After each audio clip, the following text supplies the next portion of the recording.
That would be for Alabama. I spent probably 15 hours on them. Jeez. Yeah, no, it was incredible. Well, I think that pretty much puts it in perspective right there. Well, we got to move on today. We got ACC and Big Ten fans are pissed if we don't ask questions. So I got to ask you about Clemson and Pittsburgh. In my money, my opinion, it's a pretty easy one. Clemson, your thoughts on, is Pittsburgh going to pull a shocker? No, you know what? I respect Pittsburgh for the plan. Yeah. But yeah, no, Clemson, hands down. Yeah, that's the way I look at it as well. I actually thought, speaking real quick about Pittsburgh, I was surprised. I thought they'd play a little better. It was down the road. It was Miami senior night. It's an emotional night for Miami. But still, they got spanked pretty good against Miami. So I do think they'll give Clemson a punch in the face, a punch in the jaw and see what happens. But I think Clemson's talent just, overwhelms them eventually, especially along that defensive line, as you said before. Then we got the Big Ten. They'll be the last of the Power Five. Big Ten, I think the Ohio State's just too much for Northwestern, although I do like the quarterback, Clayton Thorson. He's an interesting prospect. I think they have some NFL players, and I think Pat Fitzgerald is a terrific coach, but just too much talent for the Buckeyes, don't you think? Yeah, Northwestern, power to them to get there. But, yeah, nah, they can't handle that monster. I'm telling you. And the thing about Ohio State is they're at a prove a point now, because everybody's saying they're, maybe out of the Final Four, all that stuff. But, Fitzgerald, great coach. And what he's done there has been phenomenal, and what they're doing this year has been phenomenal. They can't match that talent. They cannot match that talent. I agree with you, and that's where I think that for them that story is going to end there when it comes to the Big Ten championship game. Well, that kind of leads to my last question that I was going to kind of ask you about. We have obviously everybody's going to be kind of looking ahead to the playoffs now. In a week here, we're going to know who are the conference champions. It's going to be a lot easier to see that. But I was going to kind of put you on the spot and see who you think are the four best teams just from a talent perspective. And then we'll see if those are the four teams that wind up actually playing for the playoffs. Simple. Alabama. Okay. Hands down, number one. Clemson. I'm going Georgia and Oklahoma. All right. Interesting. Okay, so I'm looking at it, and I'm going to agree with you on the first three, but I'm going to take Ohio State over Oklahoma.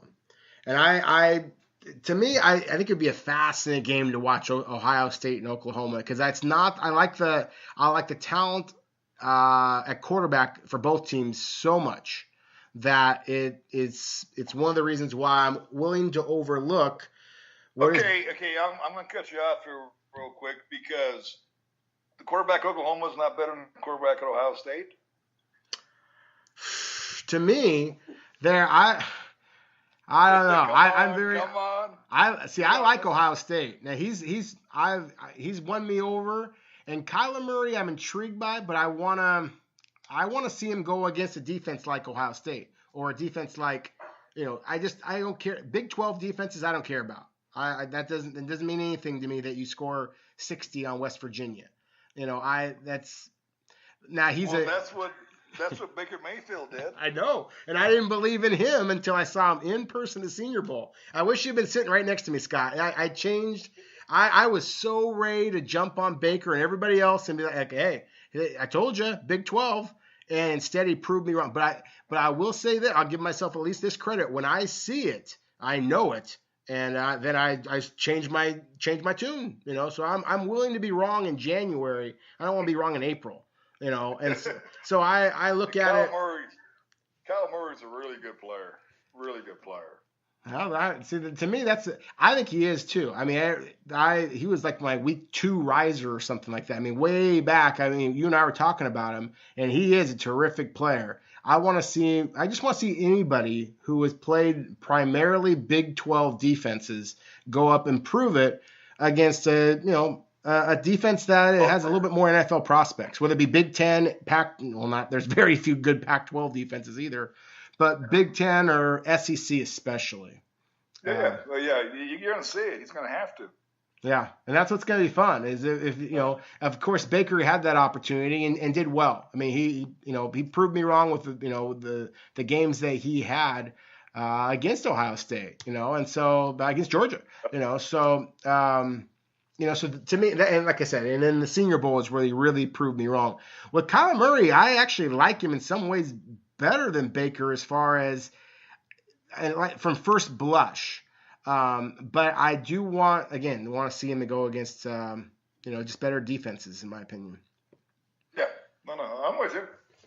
But yeah, so I'm curious about Haskins. I mean, it's not so much that you're down on Dwayne Haskins as you're just very high on Kyler Murray.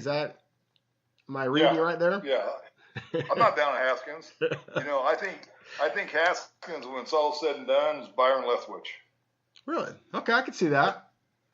Yeah. He's going to be an offensive coordinator somewhere, and I can't remember where Byron Leftwich.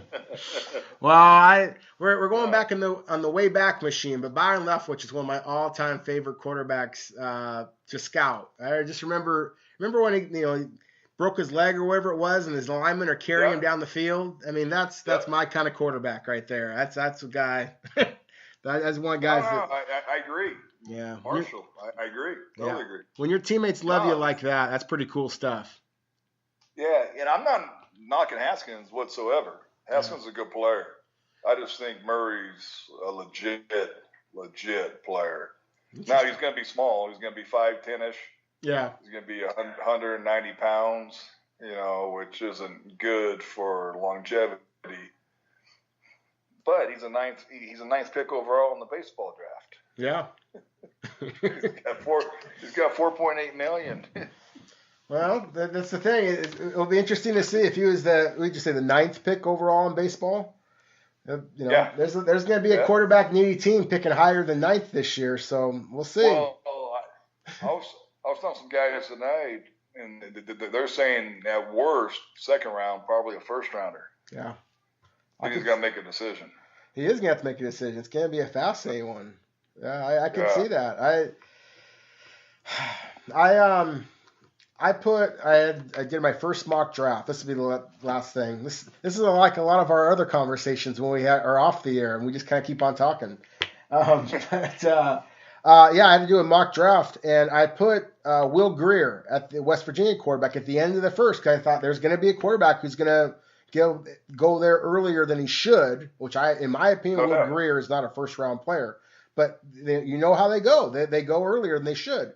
And so, if Kyler Murray's available, then, I could see, because he's a player now. I mean, and that's the way the NFL is going, is it's going to this kind of game. And I don't know that there's very many prospects that have the ability to impact the game the way that this kid does. I mean, he's just fantastic. No, I agree with you. That's interesting. There's going to be, for sure, 2 to 3 quarterbacks go in the first round. I know it's defensive laden, and it's going to be a lot of defensive linemen taking all that. But there's going to be 2 to 3 quarterbacks go. Yeah. No, I agree. It always happens. Yeah. It always happens. Well, and they're having more success with them. I mean, if teams are willing to cater their offense to these young quarterbacks, whatever they're most comfortable with. But we're seeing Buffalo Bills shock the world and beat Jacksonville Jaguars, kind of a thing, and they've done that a couple of times now with Josh Allen at quarterback, and and obviously what Baker's done, what Darnold has done, what Lamar Jackson is doing in Baltimore. Josh Rosen still doesn't have very many wins, but you can see the talent. Obviously, the Cardinals are building around him, so I think that's what teams are forced to do.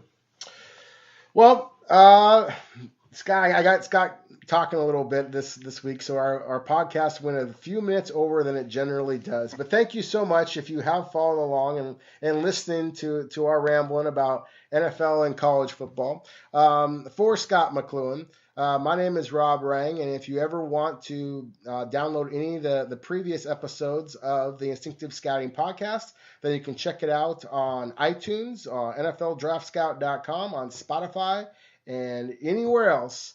that has quality podcast entertainment. For Scot McCloughan, my name is Rob Rang. Thank you so much for listening.